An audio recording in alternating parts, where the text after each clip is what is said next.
It was the sudden appearance of a warp storm at the Kaurava system's outer edge that first caught the attention of the Imperium, and not just the Imperium.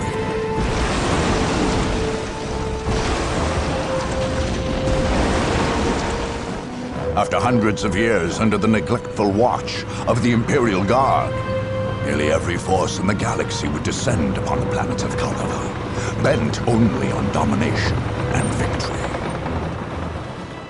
3 races had long dwelled in there.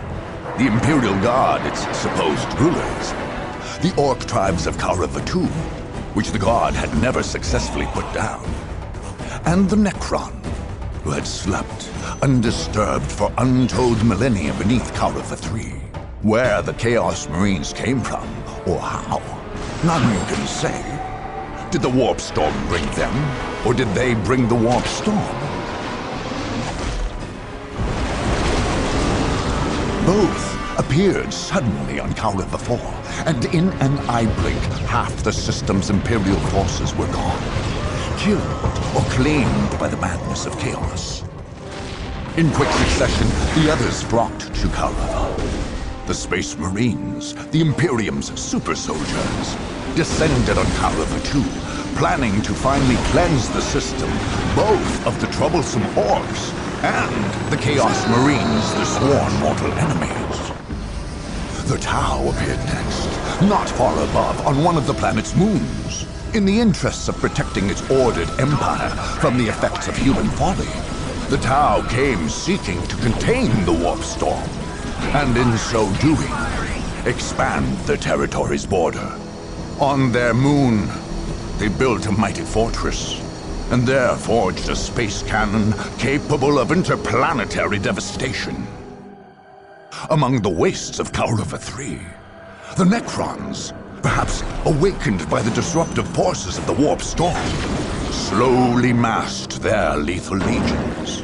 In quick response, webway gates, long unused, flickered to life, and Eldar poured forth, ready to battle their dark, death-dealing adversaries. Meanwhile, in the shadow of an ancient portal gate, the Dark Eldar slipped stealthily out of the murky depths of the webway.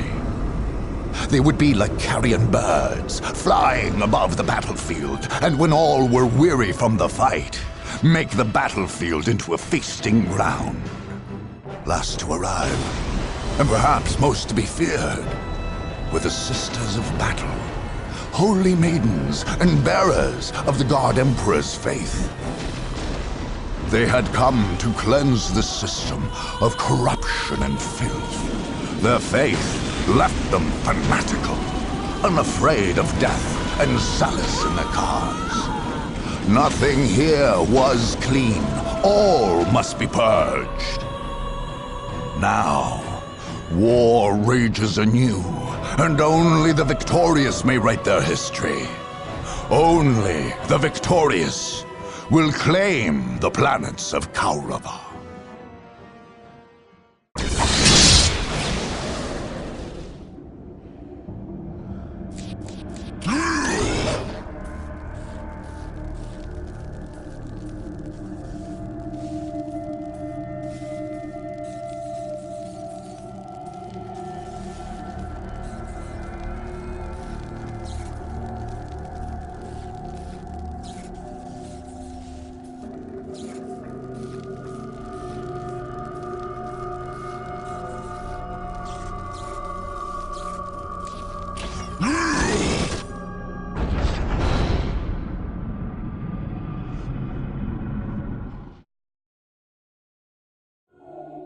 The vast Tau military complex on Kaurava II's second moon had always been intended for purposes above and beyond the current war. In a Tau-dominated solar system, this complex would become a key outpost on the Empire's border. This moon base had been named Nan Yanoi, or Sword Moon, referring to the powerful Arca cannon built there. This weapon could fire its devastating ion beam on any territory of any planet in the system. Heavy fortifications and anti-aircraft arrays were not enough for the Earth-cast architects of Nan Yanoi. To these, they added an ambitious orbital perimeter defense system, which would fire ion beams similar to that of the Arca cannon, tuned to harm only intruders and spare Nan Yanoi's infrastructure from any damage. When complete, Nan Yanoi would be unassailable. Unfortunately, the Tau stronghold was attacked before it was complete. Many systems and fortifications were not yet fully operational, including the perimeter defense system. An invasion fleet could be shot down, but they could not as easily protect against a small force from making a beachhead at one of the gaps in the Tau's outer defenses. Such a feat would be extraordinarily difficult, but it might just be possible.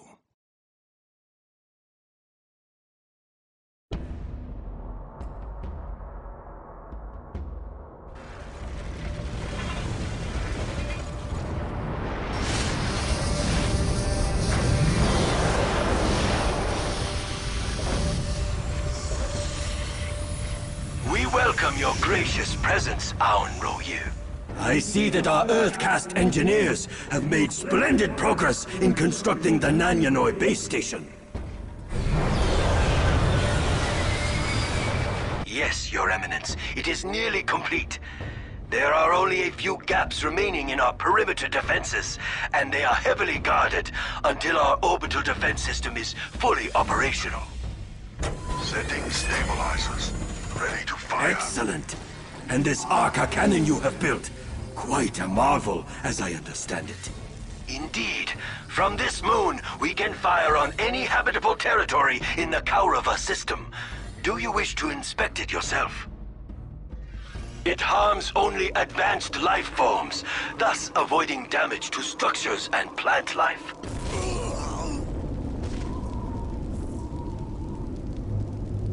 This is indeed most commendable. Our orbital defenses were built using the same technology. Both are controlled from this location. What is that? The perimeter has somehow been breached. I must attend to this. Please, Your Excellence, return to the Coalition Center. Yes, that may be best. Dispatch Pathfinders, locate the source of the breach, and see that they do not gain entrance and establish a foothold. Notify all Fire Warriors and Kroot Carnivore squads.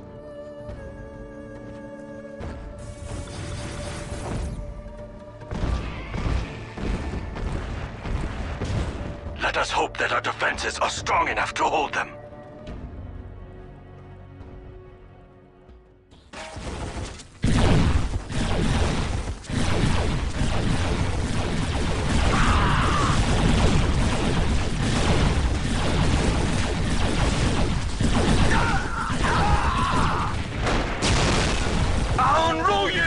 Noble Ethereal! Oh, we have lost you! We have lost all!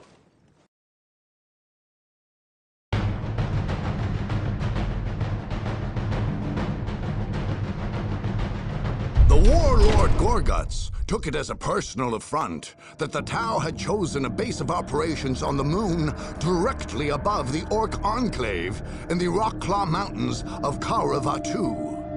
More offensive still was the Arca cannon, which exemplified the Tau principle of fighting from a safe and tactical distance. Of course, almost anything could offend Gorguts, and he would have come to attack the Tau sooner or later just because they were there. Had Commander Orks succeeded in finishing the defenses of his moon-based fortress, the Orks might have beaten themselves bloody against its shielded outer walls. Unfortunately, the smallest breach in those walls was like a crack in a dam. Once through, the Orks closed the distance on the ranks of Fire Warriors and crushed them beneath their massive forms, While much was looted by the Orc hordes, Gorguts claimed the Arca cannon for himself, planning to use the biggest guns he had ever seen to aid his war.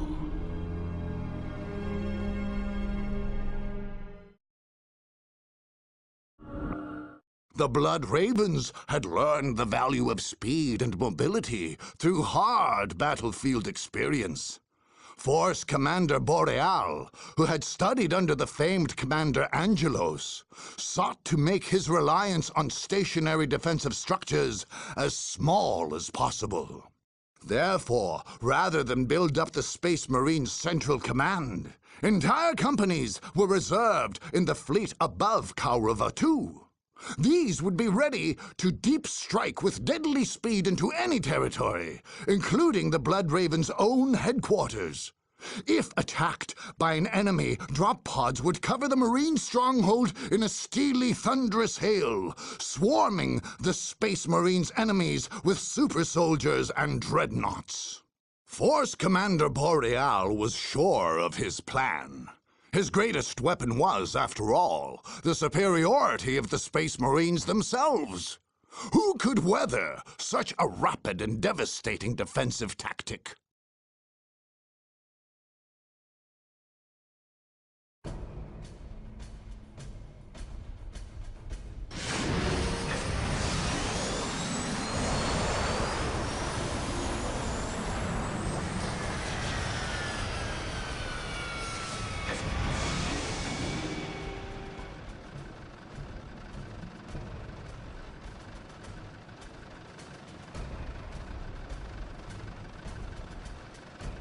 Commander Boreal, enemy forces in our perimeter. Where? Southern Quadrant, but they were on the move.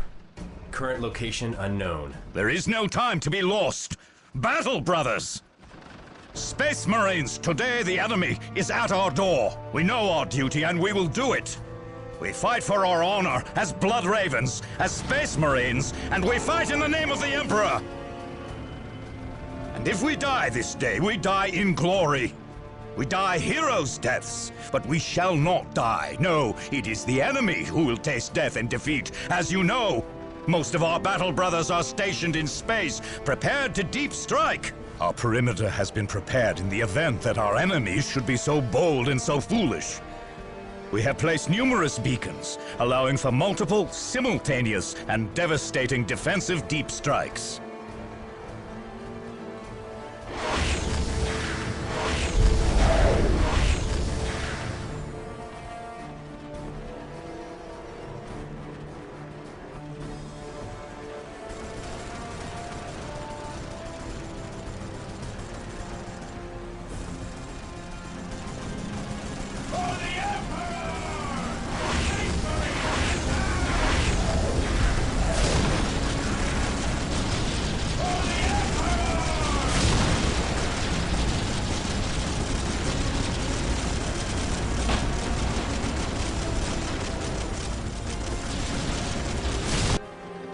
Codex Astartes names this maneuver Steel Rain.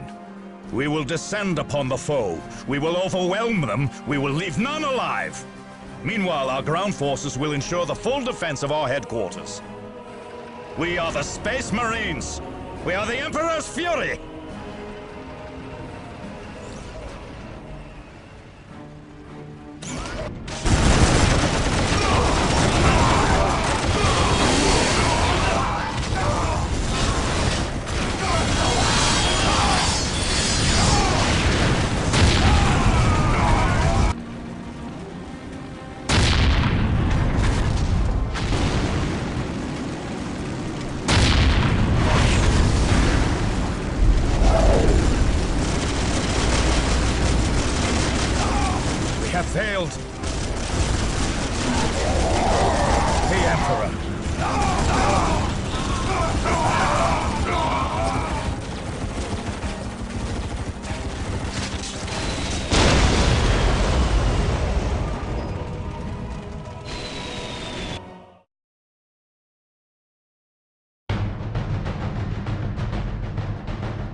had fought the Blood Ravens before, and he knew they were good enemies. Blink your eyes and they'd give you a good stomping.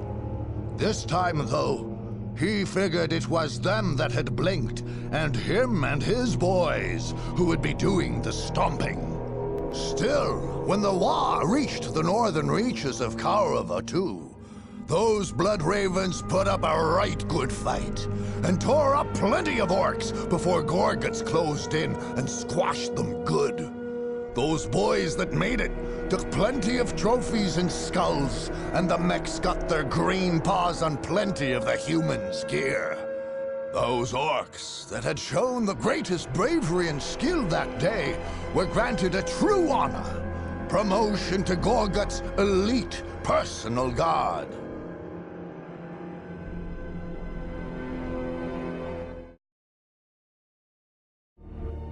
Little was ever uncovered, and little will ever be known of how the warp storm was unleashed on the Kaurava system's fourth habitable planet. Whether guardsmen there grew corrupt and turned to evil worship, or whether the storm took them unawares, is an open question. What is without doubt is that at the storm's eye lay the lair of the Chaos Space Marines. And at the heart of this lair, a network of unholy and blood-stained shrines, linked somehow inextricably to the storm itself. Although the lethal warp storm would flicker and squall here and there, ever shifting, a permanent conduit to the warp was maintained between these shrines. A charged field of immateria whirled there, certain death to any who had not given themselves over fully to chaos. In that radiant, deadly energy field, strange shapes could be seen dancing, screaming, howling. Any would-be conqueror of this unholy citadel would somehow have to dispel the chaos field that protected it. To enter it would be certain death, and while it stood, nothing could reach the forces of chaos that lurked at its center.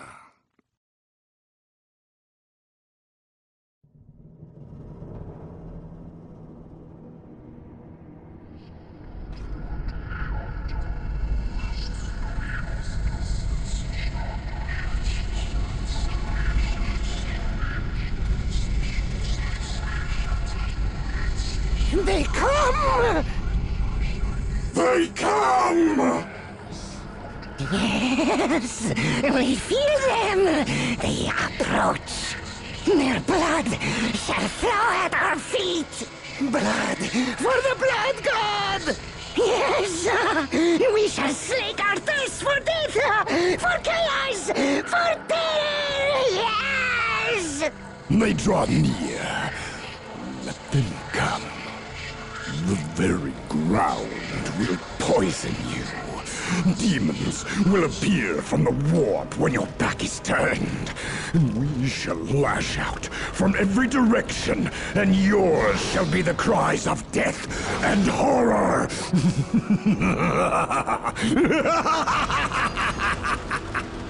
The sound of your doom will ring in your skull, in your soul. You shall tremble, and your blood shall be a gift to the blood god. Let them come. We are ready.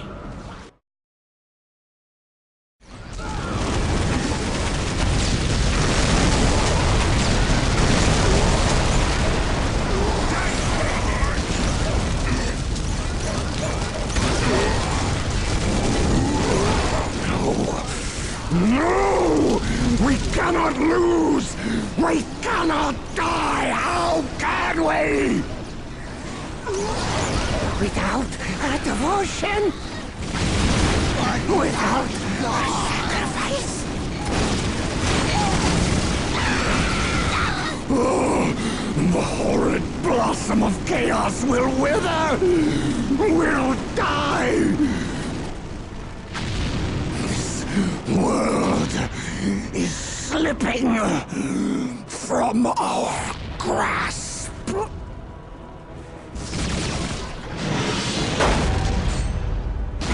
Meet your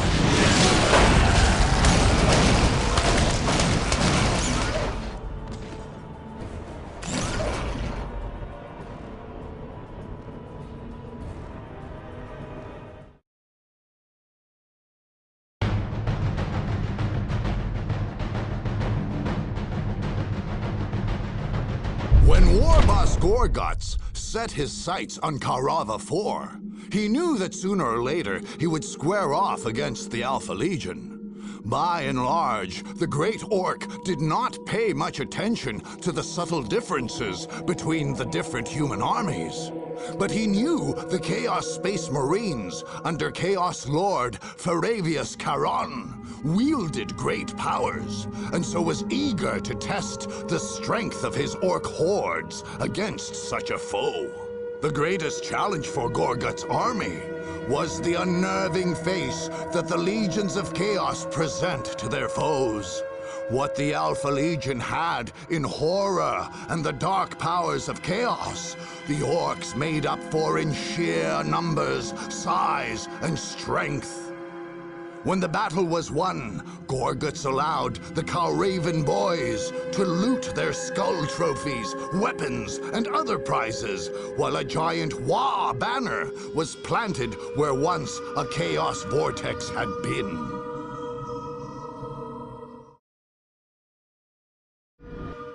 The Dark Eldar little feared an attack on their base of operations, situated as it was on the dark side of the moon, well within the reaches of the warp storm of Karava 4. The seventh ancient gate lay on that moon, but the Dark Eldar, knowing its technology well, had fixed it to work only for them when they had arrived there. The effect of this hubris and the general anarchic nature of Archon Terrell's soldiers resulted in a sprawling makeshift reproduction of Komorah, the Dark Eldar home city. Surrounding the major war camp lay smaller camps, surrounded by miles of torture ground, a sort of cage garden of the homunculus Grumanael's making. Rich with plunder, enslaved scraps and goods, this area had grown and sprawled. Meanwhile, the center grew dense with powerful Dark Eldar, and the legendary Asdrubael Vecht, leader of Taril's Blackheart Cabal, was said to oversee the war preparations there. To say the Dark Eldar were unprepared for an attack would not be quite accurate. The Dark Eldar are ever ready for battle. It is a sport and a passion to their kind, and there is no such thing as catching them off their guard.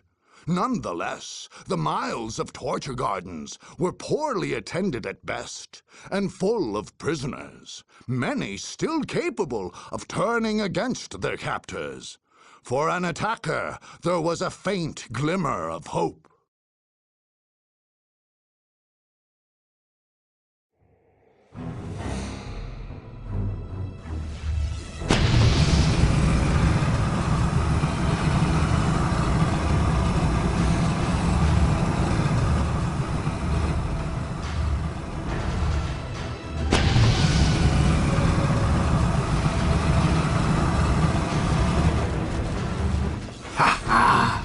We are fresh from the fight. We have shed blood. Death, terror, and anguish sang sweetly in our ears. But Lord Terran, have you taken prizes? Do you doubt me, Grumanael?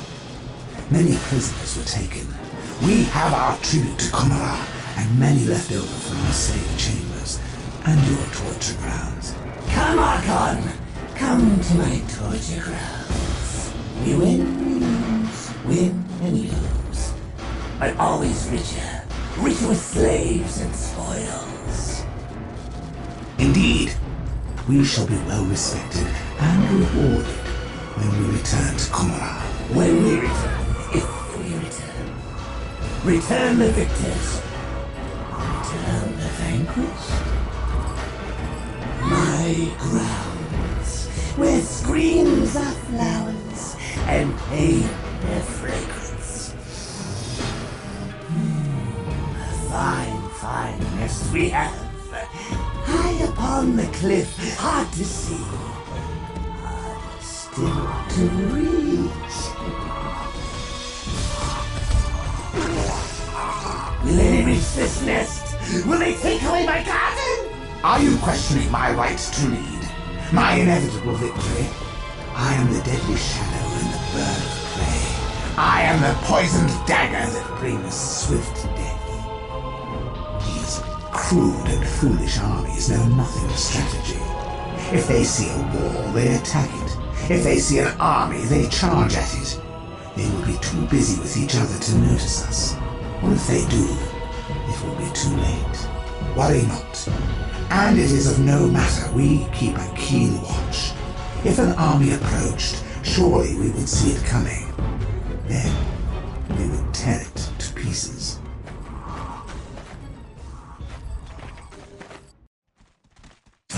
You fool! I will have your head for this! Quickly, back to cover! Well, if he had died, I should have taken his place. Now I must flee.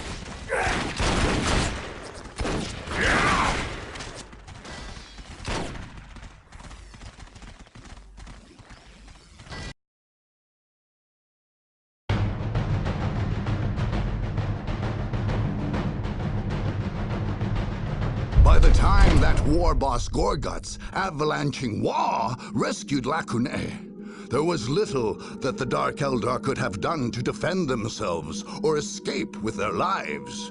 Thinking their moon base safe from notice or harm, they had squandered any chance of rebuffing the Orks that they could possibly have gained. Taril's humiliating defeat sent him, as Drubael Vect, and sundry other Dark Eldar fleeing back into the Webway to their home city of Komara. Meanwhile, Gorguts and his Ork mobs had invented a new sport, which involved putting Dark Eldar into their own cages and seeing how far they could throw them in the moon's reduced gravity. Several knobs attempted to harness and tame the warp beasts they found, but without any luck. Gorguts did not let his Orks linger for long, however. Ultimately, Lacunae was one in a line of provinces to be crushed by his unstoppable Wa.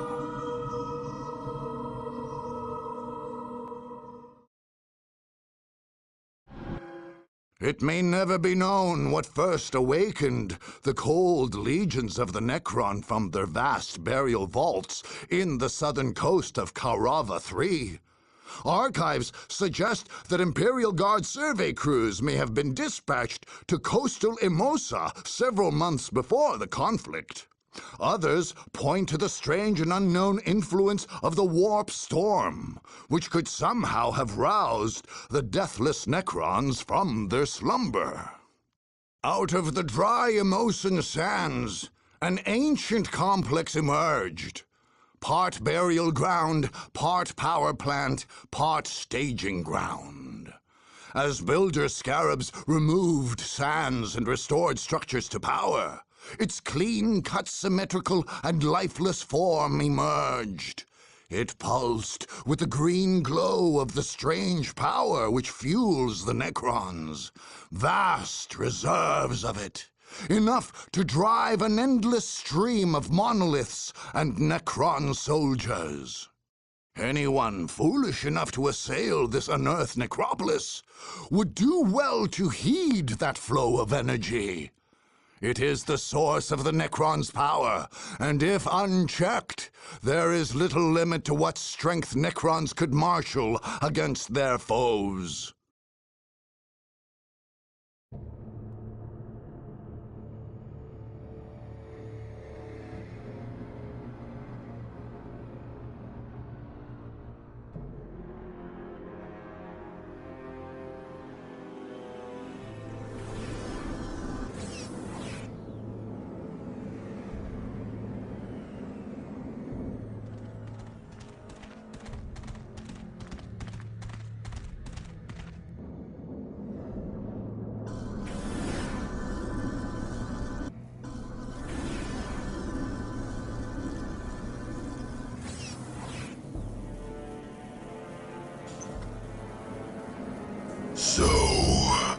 they come.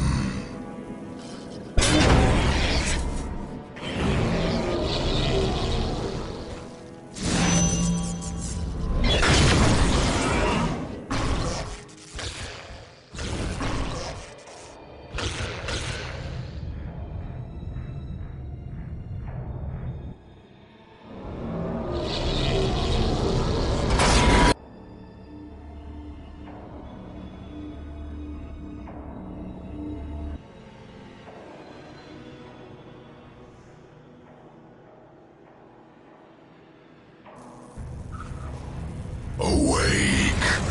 I give you energy. Drink of it. And awake.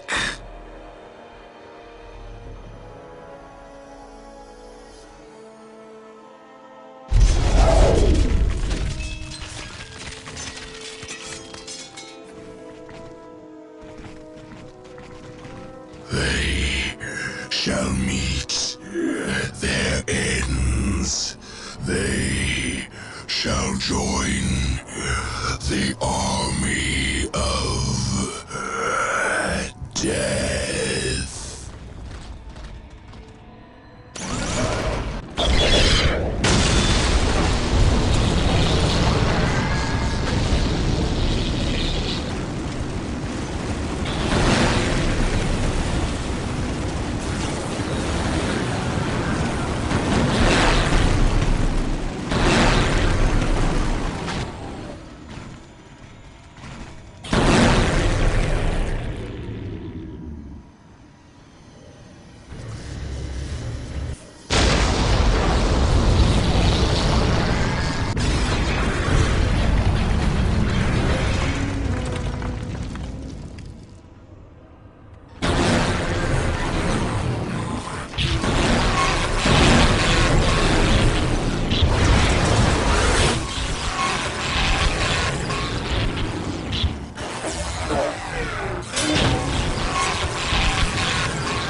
As far as War Boss Gorguts was concerned, the Necrons were no more than a vast army of little mechs. True enough, some of the boys seemed a bit unnerved by the dark metal battalions that massed like a lake at the base of the exhumed necropolis on the Emosan coast. But Gorguts simply made sure that they were more frightened by him, and they fought good enough. Although he'd had his doubts, the victory over the Necrons was as good a proof as any, in Gorguts' eyes, that the Kalraven boys were worth their squigs. They had a tough time of it, descending into the bowl of death among the hot sands. But as Gorguts figured these things, Orks were for fighting, and there was nothing better than a good, hard fight so long as you won. Sure, that Deceivi thing had come up and turned his... More than any other race, the Eldar concerned themselves with the distant past and the distant future. In visions, Farseer Keris anticipated the reawakening of their ancient foes, the Necrons on Kaurava III. A webway gate, unused for many millennia, flickered to life. In the blink of an eye, a barren tract of the wasteland planet became a sprawling base of operations, and the Eldar army poured forth from it. Just as quickly, this stronghold vanished from the naked eye, concealed by Eldar artifice. The Eldar had learned long ago that no bulwark, no matter how strong, could halt the slow, implacable progress of the Necrons. Only illusion, deceit, and misdirection could accomplish that goal. And these are things at which the Eldar are peerless. The Eldar had prepared a harrowing gauntlet for their invaders, with all the feints and deceptions they could muster. This stronghold was not just a foothold, not just a key strategic point, not just home to many Eldar secrets. No! Through its long history, it had become sacred to the craft world Eldar, and they would defend it accordingly.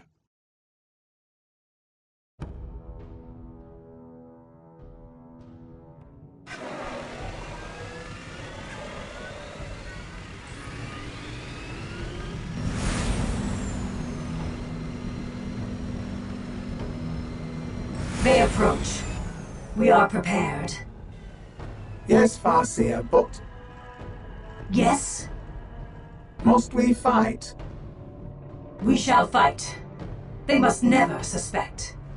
They shall come, expecting the obvious, the simple, the artless. They shall stab at the shadows with confused minds and troubled hearts. Meanwhile, we shall appear unseen from 10 directions, and from every one, strike a fatal blow.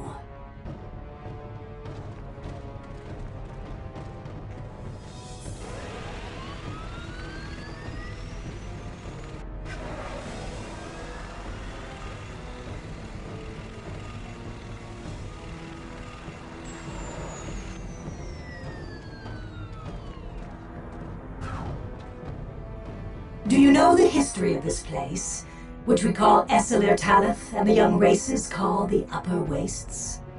We, the Eldar, made our war camp here. In a past age. Yes, that is so. Our ancestors came here to fight the Necrons when they were an overwhelming wave that swept the worlds. This system was one of their stages of destruction, their foundries of undeath. Our ancestors defeated them here. We constructed our war operations center here as an illusion. No brute army, no simple display of force could uncover its secrets, and none ever shall. No, it is more than an illusion. It is a clever trap, this place our ancestors forged. It is a net covered in leaves that the savage beast willingly stands on, tempted by a bloody morsel, only to find itself hoisted, trapped, at the hunter's mercy. No, we shall guard our secret. No force can strike a target it cannot find. We shall not yield up our foothold on this world. Karava was once ours, and shall be ours again.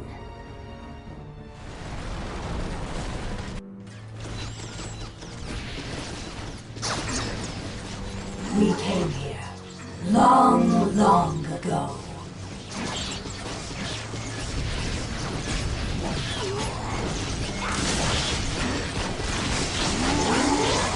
We did battle with our deathless foes, the Necrons, and won. This day we have lost. If they swarm again like locusts here, some other must stop them.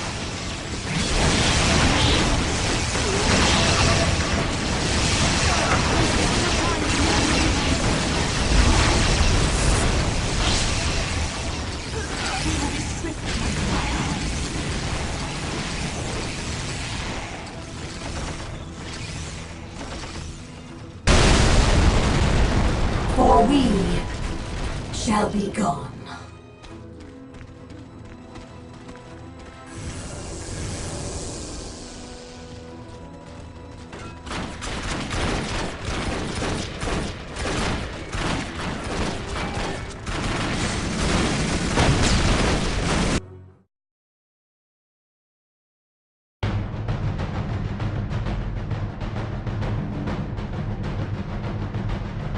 If War Boss Gorguts had learned anything in his many years leading the Orks, it's that the Eldar, or Pointy Ears, were trouble, and it was best to crush them as soon as you had the chance. When his caravan boys found themselves in the hot sandy barrens of the Upper Waste, he gave them a good talk, warning them that they'd have to be the sharpest-eyed, fastest, choppiest orcs ever known.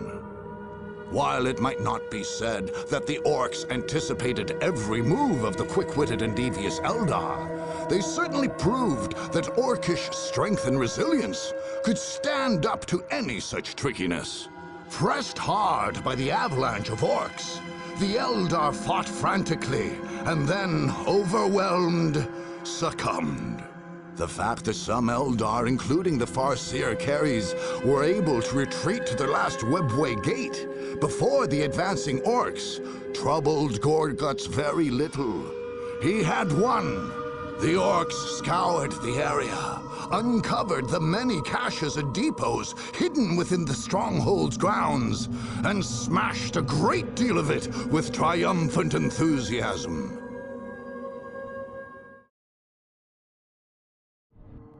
The Sisters of Battle rely greatly on their faith. It is their sustenance and their shield. When they first came to the tainted world of Kaurava, Confessor Turganum March was quick to see how much holy light and fire it would take to cleanse the 4 planets. He therefore brought the living Saint Anais and placed her in their primary bastion in Sama on Kaurava 1. Following a secret and ancient practice, the living saint was imbued with the inviolable aura. An aura of invincibility, which would prevent any chance, he thought, of defeat. Guarded at the last by this inviolable aura, the Sisters of Battle marched with great surety. Who, in truth, would dare oppose them? What adversary could faith and fire not sweep from before them? In the face of chaos and vile aliens, the Sisters of Battle merely redoubled their fervent prayers and penances and fought on. They came to believe that glorious victory was the only outcome. The idea that any would dare attack their mighty bastion was unthinkable. The possibility that their bastion could fall beyond belief.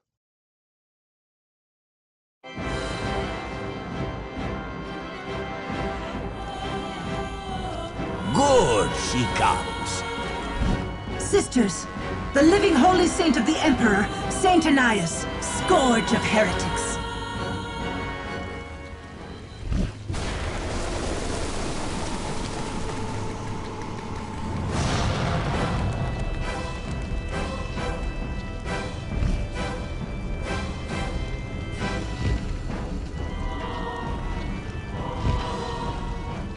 Now, in the name of the Emperor!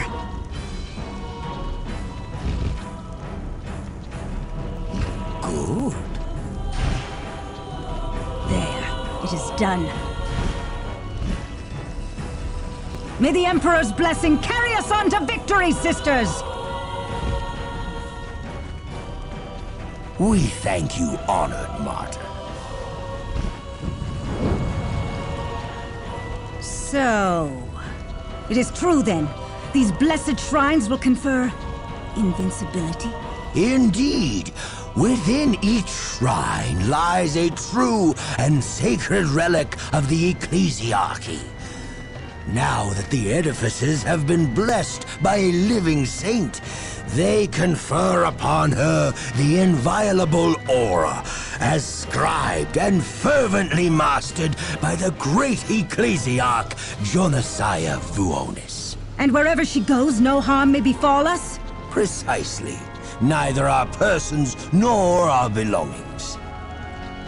One pure bright candle amidst a sea of filth and darkness! That is well said, Canoness. This is a tainted system. It may, in fact, be irredeemable.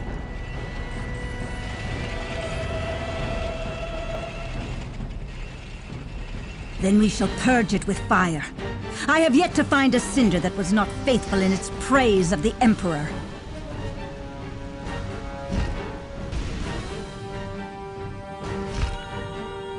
All is made ready? Yes, mistress. Good. These would-be conquerors shall have a taste of our fire and faith. The Emperor will punish them through us.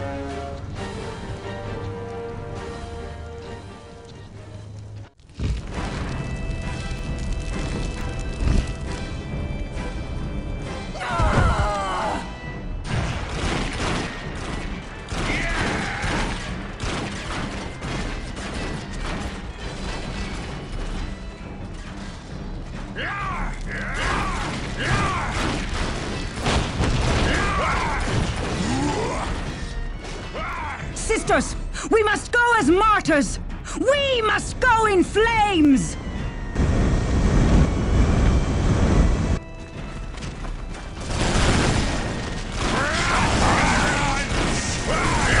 In flames!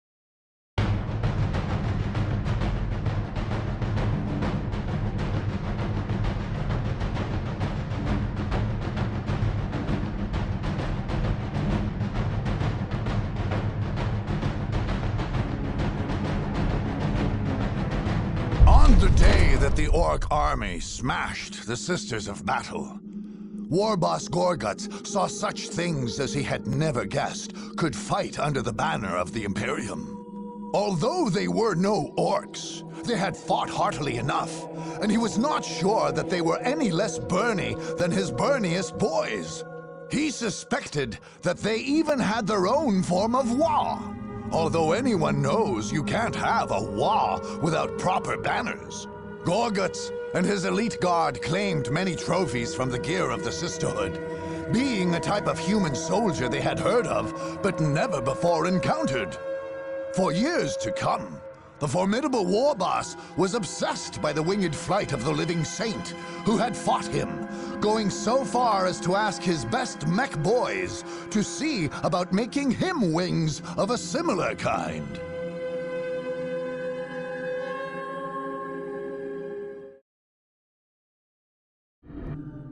The Imperial Guard's headquarters in the Dusala precinct of the city planet of Kaurava 1 was also the system's primary Bane Blade production facility. Under the strong and capable leadership of the new Governor-General Vance Stubbs, the Guardsmen were once again well-supplied, armed, and organized. Any attacker would find themselves facing a formidable amount of firepower.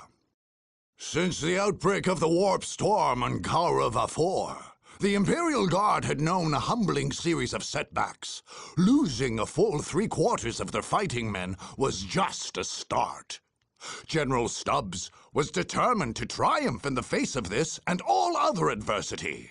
Unfortunately, a full regiment of Baneblade tanks, the Guard's armored superweapon, had that very day been dispatched to various territories throughout the Kaurava system.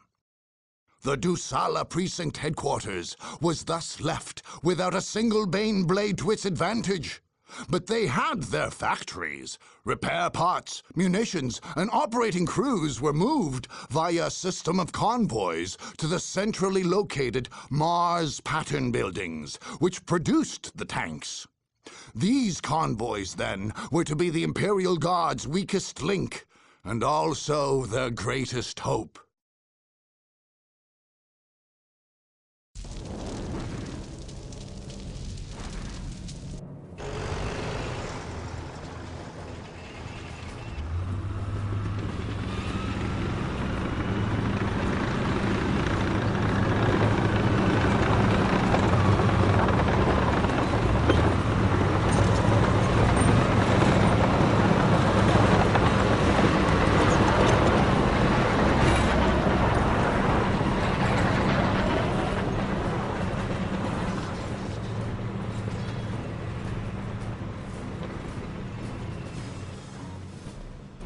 How are the men?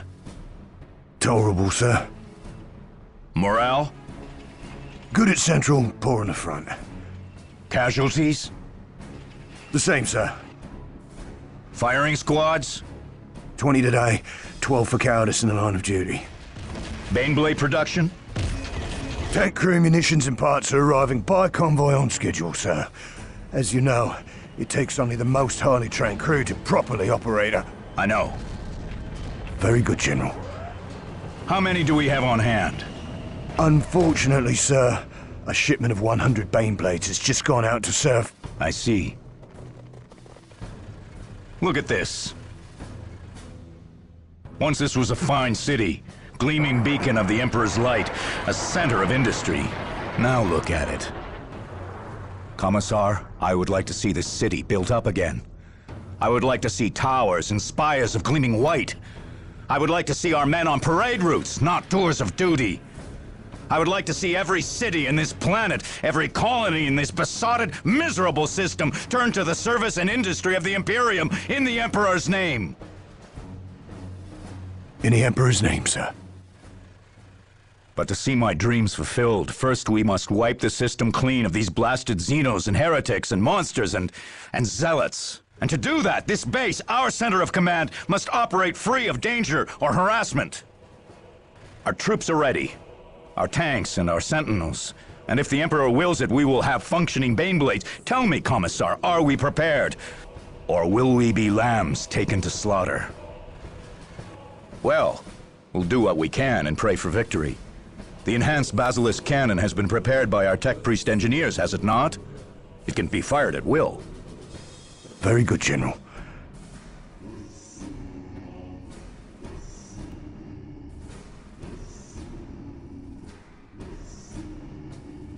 It only requires an artillery spotter. We shall place our faith in the God Emperor. In the Emperor's name, sir. That will have to do the job. As always, we place faith in the Emperor.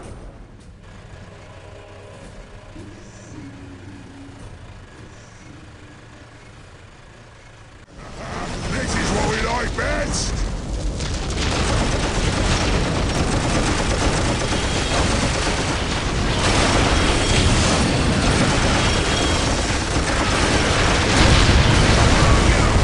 All I fought for. All my work. Crushed. Crushed. All the good men who gave their lives for this cursed, this blasted system.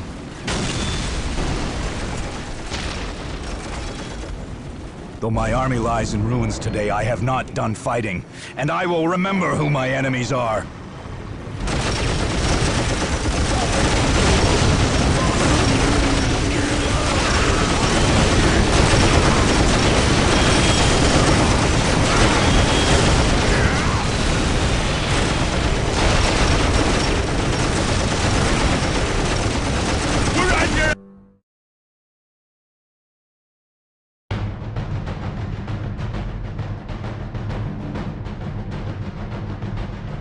When Gorgutswa came to Karava I, its strength and momentum had reached truly great proportions.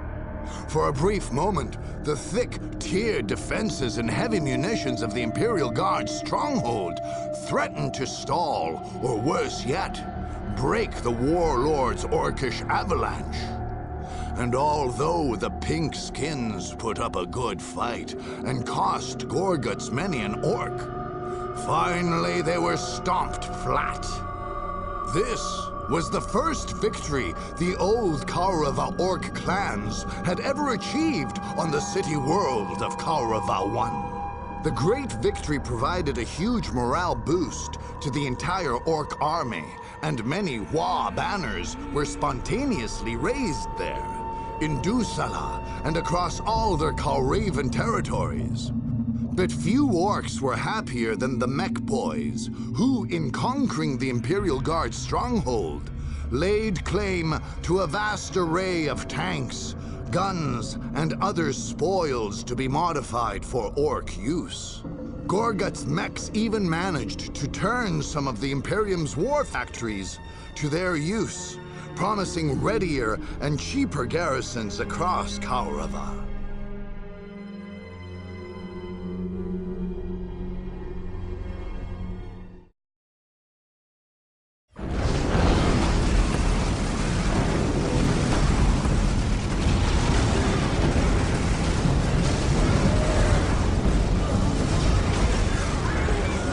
Under the visionary leadership of War Boss Gorguts, the Orcs achieved a complete and unrivaled victory over all 4 planets of the Kaurava system. Generations of Kauravan Orcs had dreamed of such a day. never imagining that they would not only overthrow the Imperial Guard, but 7 other armies to achieve their aim.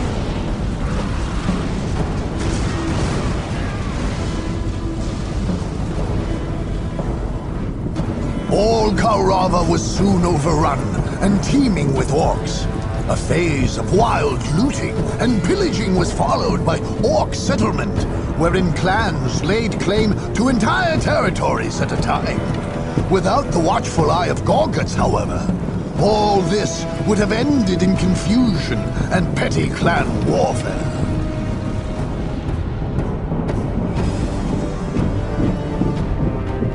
Gorguts had other greater plans. The 4 planets of Kaurava were to be turned to this purpose. Mines yielded valuable metals, and fields of orcish factories produced everything required for a proper campaign of galactic conquest. A great war, staged from such an excellent platform and supplied with such resilient, war-worthy orcs. How could such a war result in anything but great victories and greater glory? They hailed the mighty leader, War Boss Gorguts, Lord Al Koruva.